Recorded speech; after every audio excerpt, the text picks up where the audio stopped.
Hello everyone, welcome back to yes study education. Friends, आज का जो हमारा वीडियो है वह स्टेट ज्योग्राफी का चैप्टर 1 का पार्ट 2 से संबंधित है। इससे पहले हम लोग ज्योग्राफी का चैप्टर 1 का पार्ट 1 कंप्लीट कर चुके हैं तथा इसके साथ हम लोग क्लास 9 का इकोनॉमिक्स, पॉलिटिकल साइंस और हिस्ट्री का कुछ चैप्टर भी कंप्लीट कर चुके हैं। अगर आप लोग उसे देखना चाहते हैं तो डिस्क्रिप्शन बॉक्स में उसका लिंक दिया हुआ है, वहां से भी आप उसे देख सकते हैं। और हाँ, अगर आप लोगों को लगे कि मेरा वीडियो आप सबों के लिए हेल्पफुल है तो वीडियो को सब्सक्राइब करें, लाइक करें, शेयर करें तथा कमेंट करें। आपके लाइक तथा कमेंट से हमें हौसला मिलता है। तो चलिए स्टार्ट करते हैं। क्लास 9 ज्योग्राफी का चैप्टर 1 स्थिति एवं विस्तार। इससे पहले हम लोग कुछ पॉइंट्स को देख चुके थे, जिसमें लास्ट हमारा पॉइंट था कर्क रेखा से गुजरने वाले 8 राज्य, जिसको हम लोगों ने एक ट्रिक के साथ देखा था। उसके बाद नेक्स्ट जो टॉपिक है वो है जम्मू कश्मीर। तो जम्मू कश्मीर के बारे में भी इस लेसन में दिया गया था। तो इसका फर्स्ट पॉइंट है भारत का उत्तरी किनारा जम्मू कश्मीर राज्य में है तथा 37 डिग्री 6 मिनट अक्षांश रेखा इसके उत्तरी किनारे से गुजरती है। तो प्रश्न पूछा जा सकता है कि 37 डिग्री 6 मिनट अक्षांश रेखा किस राज्य से होकर गुजरता है। तो यहाँ पे आप लोग बस इतना ध्यान रखिएगा 37 डिग्री 6 मिनट, क्योंकि सभी राज्य के बारे में नहीं दिया गया था। जम्मू कश्मीर और कुछ ही राज्य के बारे में दिया गया था। तो आप सब उस राज्यों के अक्षांश रेखा को याद कर लीजिएगा। 37 डिग्री 6 मिनट अक्षांश रेखा जम्मू कश्मीर के उत्तरी किनारे से गुजरती है। चलिए इसको हम लोग एक मैप के थ्रू समझ लेते हैं। ये जम्मू कश्मीर है और ये उसका उत्तरी किनारा है जो 37 डिग्री 6 मिनट पे इसके उत्तरी किनारे से हमारा जो अक्षांश रेखा है वो अक्षांश रेखा गुजर रही है। तो यहाँ पे 36 डिग्री है और इससे ऊपर यहाँ पे 37 डिग्री है। फिर हम लोग नोट्स की तरफ चलते हैं। नेक्स्ट है यह विषुवत रेखा से काफी दूर है तथा सूर्य की किरणें यहाँ अत्यंत तिरछी पड़ती है। हमारा भारत उत्तरी गोलार्ध में है और 0 डिग्री अक्षांश रेखा को विषुवत रेखा कहते हैं। तो 0 डिग्री अक्षांश रेखा जो है जम्मू कश्मीर से काफी दूर है तथा सूर्य की किरणें यहाँ अत्यंत तिरछी पड़ती है। नेक्स्ट है जिसके कारण यहाँ सूर्य ताप कम मिलता है और जाड़े की ऋतु में अत्यधिक ठंडक पड़ती है। तो किसके कारण यहाँ सूर्य ताप कम मिलता है? क्योंकि यह जो जम्मू कश्मीर है वह विषुवत रेखा से काफी दूर है, उसी के कारण यहाँ सूर्य ताप कम मिलता है। नेक्स्ट है इस तरह जाड़े में यहाँ पुरुष गर्म कपड़े और चादरों में लिपटे रहते हैं। तो ठंडे के दिनों में यहाँ पुरुष क्या पहनते हैं? तो यहाँ जाड़े के दिनों में पुरुष गर्म कपड़े और चादरों में लिपटे रहते हैं। इस पॉइंट्स को ध्यान में रखिएगा। ये इसको भी हम लोग मैप के थ्रू समझ लेते हैं। यहाँ पे देखिएगा ये हमारा 0 डिग्री अक्षांश रेखा है, इससे भारत हमारा यहाँ पे है और जम्मू कश्मीर यहाँ पे स्थित है। तो आप लोग देख रहे होंगे कि जो विषुवत रेखा है उससे जम्मू कश्मीर काफी दूर है। सूर्य की किरणें जो है यहाँ पे काफी तिरछी हो जाएगी और जिसके कारण यहाँ पे कम ताप मिलेगा और गर्मी कम होगी और जाड़े के दिनों में यहाँ पे ठंडा ज्यादा होगा। चलिए फिर नोट्स की तरफ। नेक्स्ट टॉपिक है केरल और तमिलनाडु। फर्स्ट पॉइंट है ये दोनों राज्य विषुवत रेखा के काफी निकट है। इस पॉइंट को ध्यान रखिएगा कि जो केरल और तमिलनाडु है वो विषुवत रेखा के काफी निकट है। नेक्स्ट है यहाँ सूर्य की किरणें अपेक्षाकृत सीधी पड़ती है और सूर्य ताप अधिक मिलता है। तो अपेक्षाकृत पूरी सीधी नहीं होती है सूर्य की किरणें, अपेक्षाकृत यहाँ सूर्य की किरणें सीधी होती है और यहाँ पे जब सीधी होगी तो यहाँ सूर्य ताप भी अधिक होगा। नेक्स्ट है केरल के किसान लुंगी पहने नंगे बदन खेती करता है। तो कहाँ का किसान लुंगी पहन के नंगे बदन खेती करता है? तो केरल के किसान लुंगी पहने नंगे बदन खेती करते हैं। और एक चीज और ध्यान दीजिएगा आप, इसमें 3 राज्य के बारे में दिया गया था, जम्मू कश्मीर, केरल और तमिलनाडु। तो ऐसे तो कई राज्यों के बारे में दिया गया है, तो इसमें ज्यादातर इम्पोर्टेंट केरल, तमिलनाडु और जम्मू कश्मीर के बारे में दिया गया था। तो ये 2 पॉइंट्स को बस ध्यान रखिएगा। इतना ध्यान रखिएगा कि हमारा जम्मू कश्मीर जो है वो विषुवत रेखा से काफी दूर है और दूर है तो यहाँ सूर्य की किरणें काफी तिरछी होगी। लेकिन ठीक इसके विपरीत केरल और तमिलनाडु में सूर्य की किरणें सीधी पड़ती है। क्यों सीधी पड़ती है? क्यों ये दोनों राज्य विषुवत रेखा के काफी निकट होती है, जिसके कारण यहाँ सूर्य की किरणें अपेक्षाकृत सीधी पड़ती है और यहाँ पे गर्मी ज्यादा होती है। नेक्स्ट पॉइंट है अधिक अक्षांशीय विस्तार का प्रभाव दिन और रात की अवधि पर भी पड़ता है। केरल में सबसे छोटे एवं सबसे बड़े दिन में 45 मिनट का अंतर है, जबकि लद्दाख की राजधानी लेह में यह अंतर 5 घंटे का पाया जाता है। ज्यादा अक्षांशीय विस्तार होता है उसका प्रभाव दिन और रात पर भी पड़ता है। जैसे केरल में सबसे छोटे और सबसे बड़े दिन में 45 मिनट का अंतर होता है, लेकिन वहीं लद्दाख की राजधानी लेह में 5 घंटे का अंतर होता है। तो यहाँ देखिए कई प्रश्न बनते हैं। सबसे पहला प्रश्न बनता है कि केरल में सबसे छोटे एवं सबसे बड़े दिन में कितने मिनट का अंतर होता है, तो 45 मिनट का अंतर होता है। नेक्स्ट प्रश्न बनता है कि लद्दाख की राजधानी लेह में सबसे छोटे एवं सबसे बड़े दिन में कितने घंटे का अंतर होता है, तो 5 घंटे का अंतर होता है। और एक और प्रश्न बनता है कि अधिक अक्षांशीय विस्तार का प्रभाव किस पर पड़ता है। ऑप्शन में आपको दिन रात और भी कोई ऑप्शन दिए जा सकते हैं, तो यहाँ ध्यान दीजिएगा कि अधिक अक्षांशीय विस्तार का प्रभाव दिन रात की अवधि पर भी पड़ता है। नेक्स्ट टॉपिक है भारत तथा विश्व। अब भारत और विश्व के संबंध के बारे में दिया गया है कि भारत और विश्व में क्या संबंध है। फर्स्ट पॉइंट है भारत अपनी प्रायद्वीपीय आकृति के कारण हिंद महासागर के शीर्ष पर स्थित है। तो यहाँ भी प्रश्न बनता है कि भारत किसके कारण हिंद महासागर के शीर्ष पर स्थित है, तो अपनी प्रायद्वीपीय आकृति के कारण। प्रायद्वीप मैं बता चुकी हूँ कि जो 3 तरफ से जल से घिरा हुआ है उसे प्रायद्वीप कहा जाता है। नेक्स्ट पॉइंट है वह देश जो भारत को संबंध स्थापित करने में सुविधा होती है। तो वो उस देश का नाम दिया गया है जिसको भारत से संबंध स्थापित करने में सुविधा होती है। उस देश का नाम आप लोग ध्यान से सुनिएगा। पश्चिमी तट से यूरोपीय देश, तो पश्चिमी तट से जो यूरोपीय देश है उसको भारत से संबंध स्थापित करने में सुविधा होती है। नेक्स्ट है दक्षिण पश्चिम एशिया एवं अफ्रीका। तो दक्षिण पश्चिम एशिया के जो भी देश है वो तथा अफ्रीका के जो भी देश है उसको भारत से संबंध स्थापित करने में सुविधा होती है। नेक्स्ट है पूर्वी तट से एशियाई देशों तथा ऑस्ट्रेलिया। तो पूर्वी तट के जो भी एशियाई देश है तथा ऑस्ट्रेलिया से भारत को संबंध स्थापित करने में सुविधा होती है। यहाँ पे सिर्फ सुविधा की बात की जा रही है।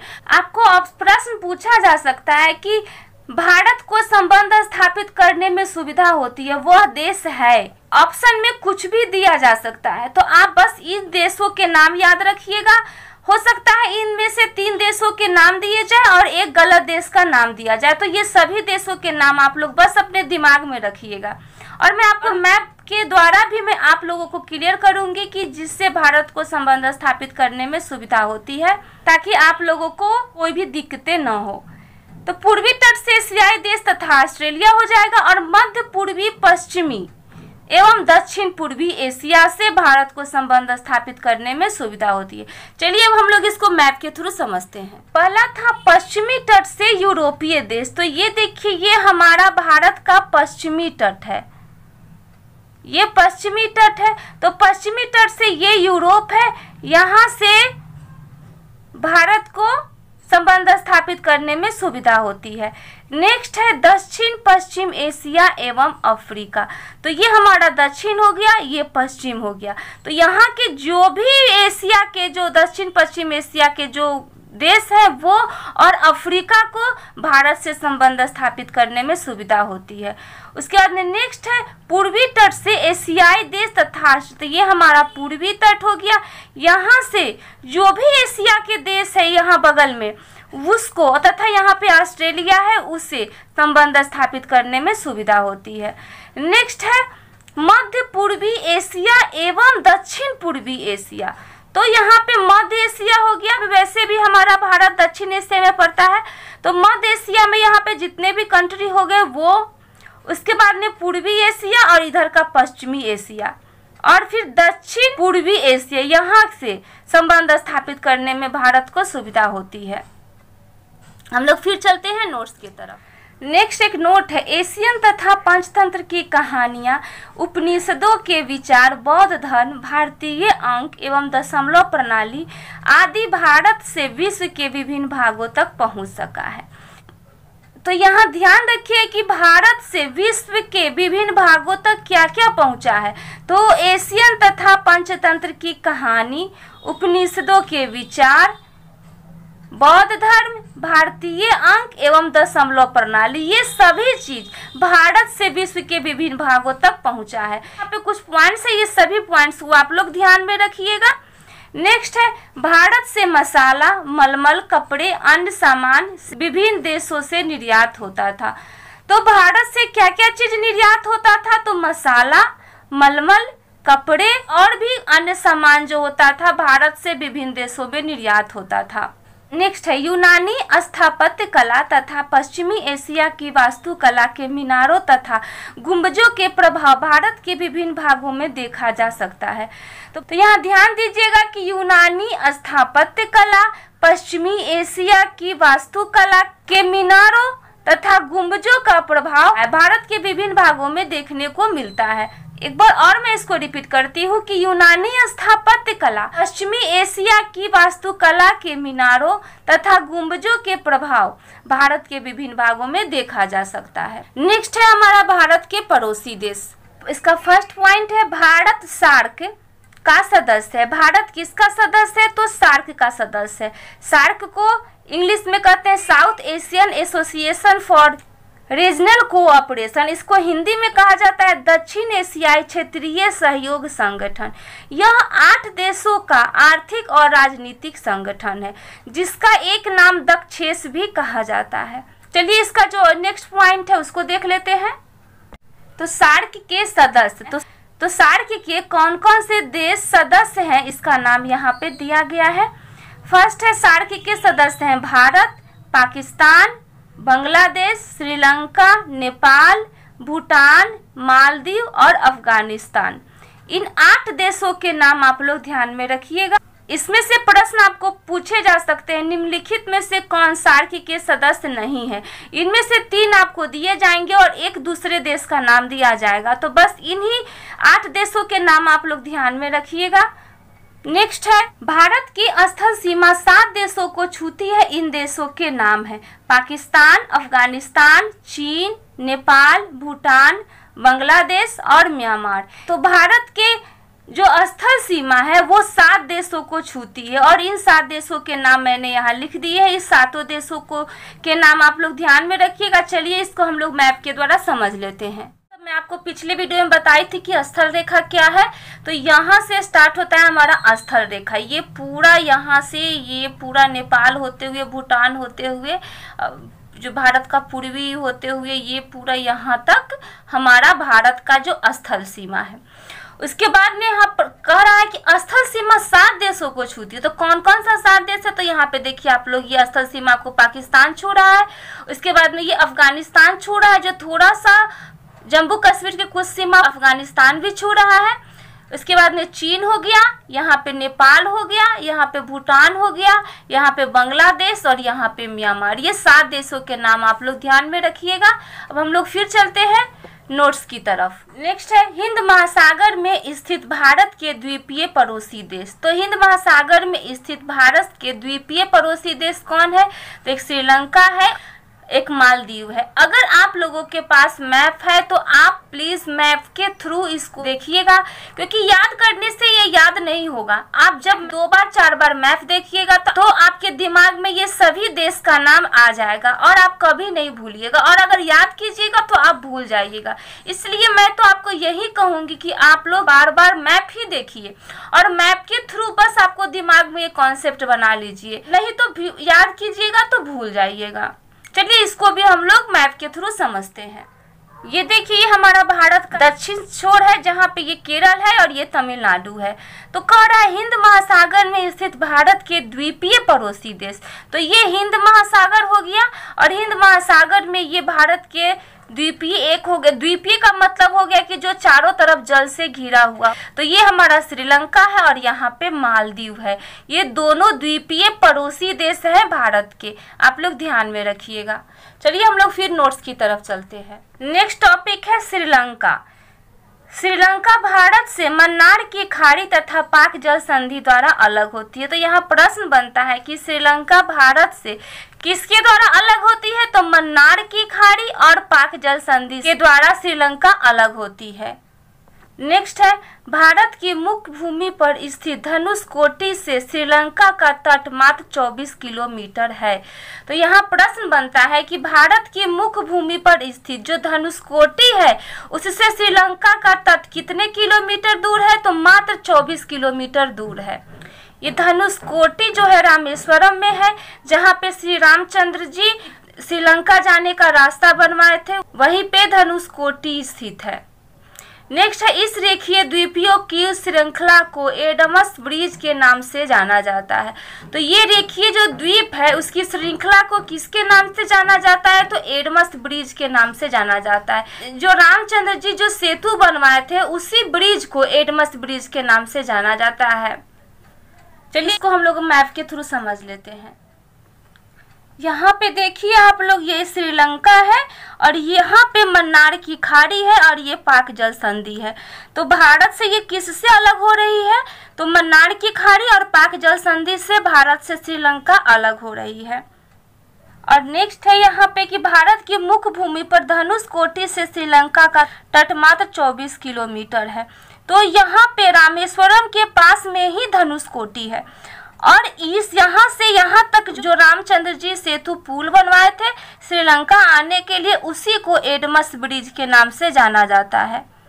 अब हम लोग चलते हैं अपने नोट्स की तरफ। जम्मू कश्मीर में एक क्षेत्र ऐसा है जहां भारत, अफगानिस्तान और चीन की सीमाएं मिलती है तथा इस क्षेत्र से कुछ ही दूरी पर पाकिस्तान, तजाकिस्तान की सीमाएं हैं।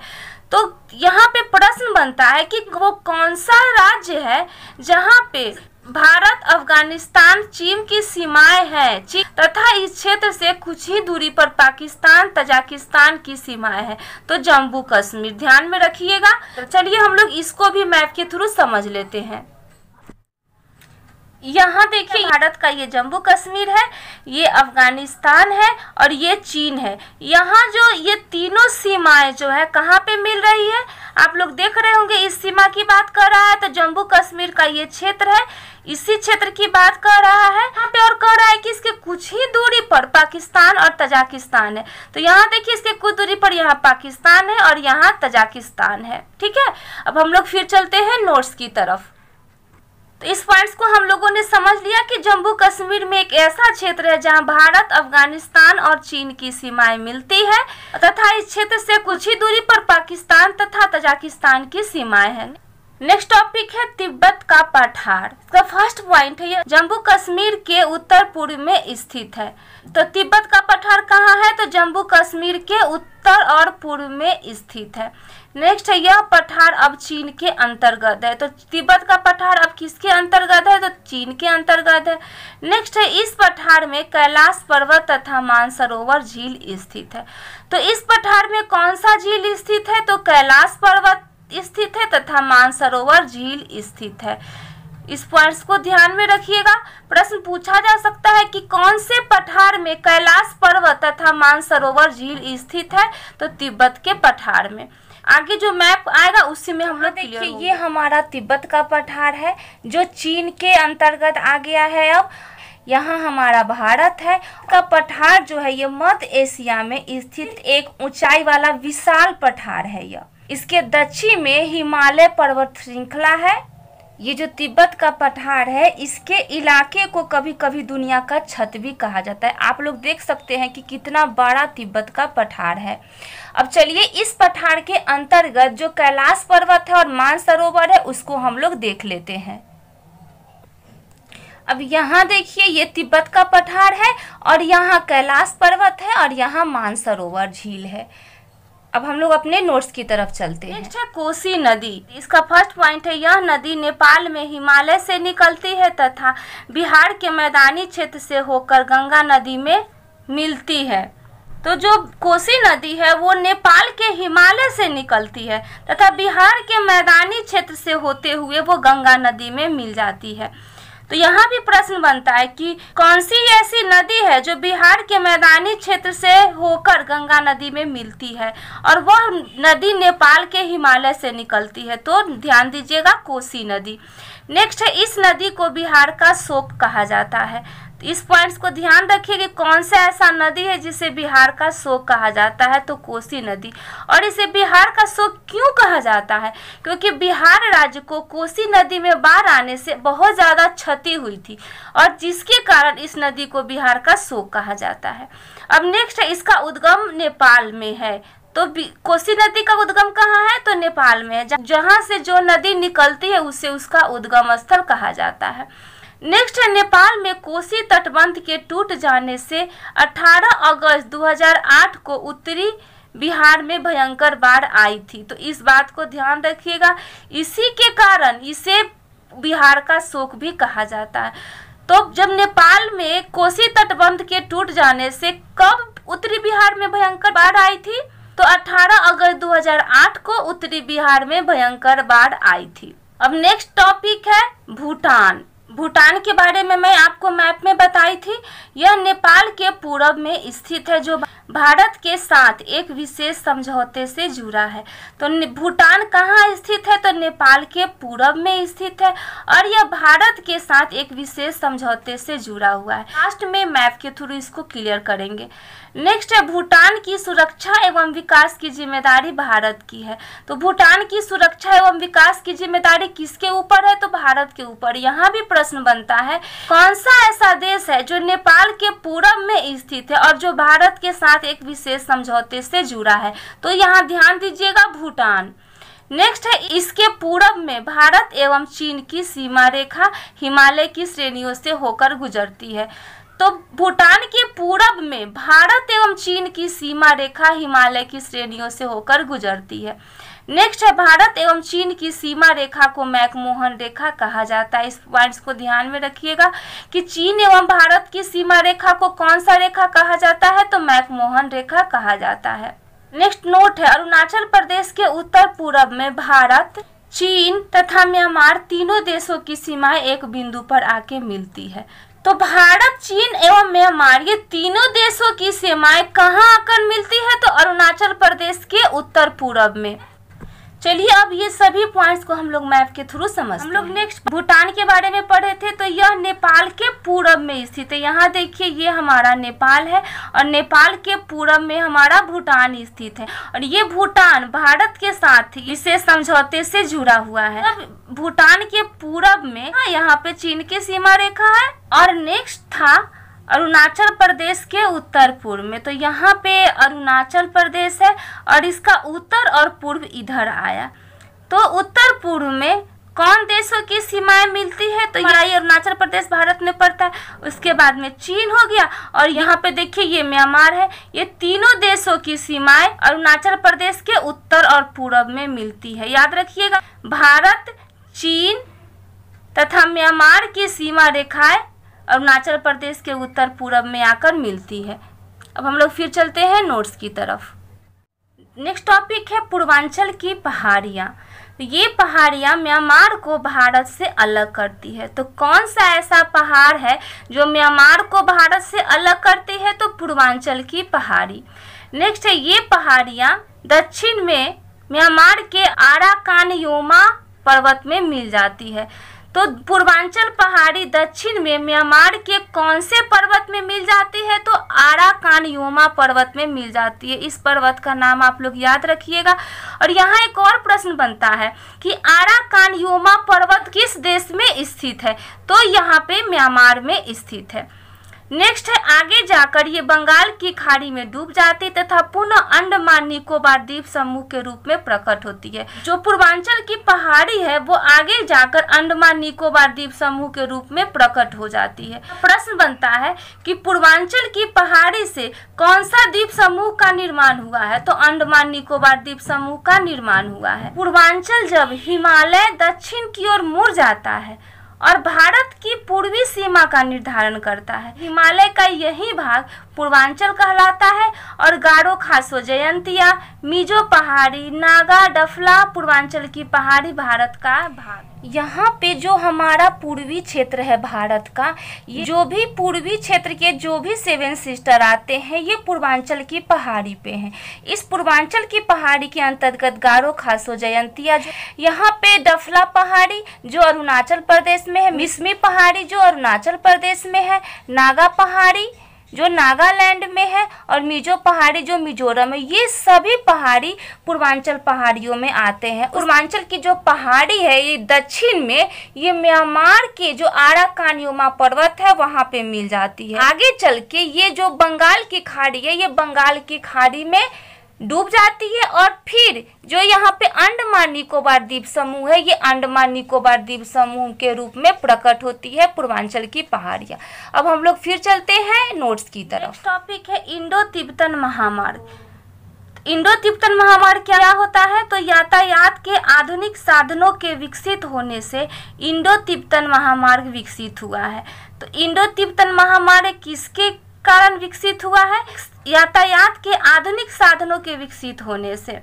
भारत के उत्तर एवं पूर्व के क्षेत्र में स्थित जितने भी पर्वतमालाएं हैं वे सभी जटिल एवं उबड़ खाबड़ हैं, जिसके कारण उत्तर एवं पूर्व के क्षेत्र में आवागमन एवं परिवहन में काफी दिक्कतें आई हैं तथा इस क्षेत्र में जो भी पड़ोसी देश स्थित हैं उनमें भारत का संपर्क भी आसान नहीं रहा है, जिसके कारण यातायात के आधुनिक साधनों को विकसित होने के लिए इस क्षेत्र में इंडो तिब्बतन महामार्ग विकसित किया गया है। ठीक है, नेक्स्ट है यह सड़क सिपकी दर्रे से होकर गुजरती है। तो जो इंडो तिब्बतन महामार्ग है सड़क है ये किस दर्रे से होकर गुजरती है? तो सिपकी दर्रे से होकर गुजरती है। इस पॉइंट्स को ध्यान में रखिएगा। प्रश्न पूछा जा सकता है कि कौन सा ऐसा महामार्ग है जो सिपकी दर्रे से होकर गुजरती है? तो इंडो तिब्बतन महामार्ग है। अब दर्रा क्या होता है? तो पर्वतों के आर पार जो प्राकृतिक मार्ग होता है जिससे होकर पर्वतों को पार किया जाता है उसी को दर्रा कहा जाता है। अब हम लोग नेक्स्ट पॉइंट है कश्मीर और लेह मार्ग के बारे में दिया गया था। तो इसका फर्स्ट पॉइंट है दूसरा पर्वतीय मार्ग कश्मीर लेह मार्ग है जो उच्च पर्वत श्रेणियों से होकर गुजरता है। तो पहला तो हो गया इंडो तिब्बतन महामार्ग और दूसरा हो गया कश्मीर लेह मार्ग जो पर्वत श्रेणी ये भी पर्वत श्रेणियों से होकर गुजरता है। और तीसरा जो प्रमुख मार्ग हो गया सिक्किम के एक दर्रे से होकर गुजरता है। 3 मार्ग को बताया गया है। यातायात के आधुनिक साधनों को विकसित होने के लिए भी इंडो तिब्बतन महामार्ग, कश्मीर लेह मार्ग और सिक्किम के एक दर्रे से होकर गुजरता है। दर्रे का नाम नहीं दिया गया था इसलिए मैंने यहाँ दर्रे का नाम नहीं लिखा है। नेक्स्ट पॉइंट है बांग्लादेश जो हमारा पड़ोसी देश है यह पश्चिम बंगाल के पूर्व में स्थित है। तो बांग्लादेश हमारा क्या है? पड़ोसी देश है और यह कहाँ स्थित है? तो पश्चिम बंगाल के पूर्व में स्थित है। नेक्स्ट है पाकिस्तान जो हमारा पड़ोसी देश है यह पश्चिम में स्थित है। तो पाकिस्तान कहाँ पे स्थित है? तो भारत के पश्चिम में। देखिए ये हमारा बांग्लादेश है जो भारत का पड़ोसी देश है और यह भारत के पश्चिम बंगाल के पूर्व, ये हमारा पश्चिम बंगाल है और पश्चिम बंगाल के पूर्व में बांग्लादेश स्थित है। तो यहाँ प्रश्न पूछा जा सकता है कि पश्चिम बंगाल के पूर्व में कौन सा देश स्थित है? तो बांग्लादेश, भूटान, नेपाल, चीन ये सभी देश का नाम देगा। तो आप लोग ध्यान में रखिएगा कि बांग्लादेश अगर म्यांमार देगा और बांग्लादेश दोनों में से कोई एक ही देगा, या तो म्यांमार दे सकता है या तो बांग्लादेश दे सकता है, दोनों में से कोई एक देश दे सकता है। और नेक्स्ट जो था पाकिस्तान जो हमारा पड़ोसी देश है, ये देखिए ये हमारा पाकिस्तान है और ये भारत के किस साइड में स्थित है? आप लोग देख सकते हैं कि ये हमारा पश्चिम है, पश्चिम साइड में ये स्थित है। यहाँ भी प्रश्न पूछा जा सकता है कि पाकिस्तान भारत के किस साइड में थी। वैसे तो आप लोग पाकिस्तान के बारे में जानते ही होंगे लेकिन फिर भी मैं बार बार बताना उचित समझी हूँ। तो चलिए हम लोग फिर अपने नोट्स की तरफ। बाद में नेक्स्ट एक नोट है भारत तथा पाकिस्तान के बीच स्थित सीमा रेखा को रेड क्लिफ रेखा या लाइन कहते हैं। तो भारत और पाकिस्तान के बीच कौन सी रेखा खींची गई है? तो रेड क्लिफ रेखा। और भारत और चीन के बीच मैकमोहन रेखा। ध्यान रखिएगा इन दोनों रेखा के नाम। और नेक्स्ट है भारत के पड़ोसी देशों के नाम। तो नेपाल, बांग्लादेश, भूटान, इंडोनेशिया, म्यांमार, श्रीलंका, मालदीव, पाकिस्तान, अफगानिस्तान और चीन। इन 10 पड़ोसी देशों के नाम दिए गए। इन पड़ोसी देशों के नाम आप लोग याद कर लीजिएगा, एग्जाम में हो सकता है इससे भी कुछ प्रश्न पूछे जा सकते हैं। तब तक के लिए इतना ही। अगर आप लोगों को हमारा वीडियो अच्छा लगा हो, लाइक, शेयर और कमेंट करना बिल्कुल ही ना भूलें। अगर आपको कुछ कहना है, कुछ बताना है या कुछ सुझाव देना चाहते हैं तो कमेंट करके अपनी प्रतिक्रिया जरूर दें। बने रहिए हमारे साथ, मिलते हैं नेक्स्ट वीडियो में नेक्स्ट टॉपिक के साथ। धन्यवाद।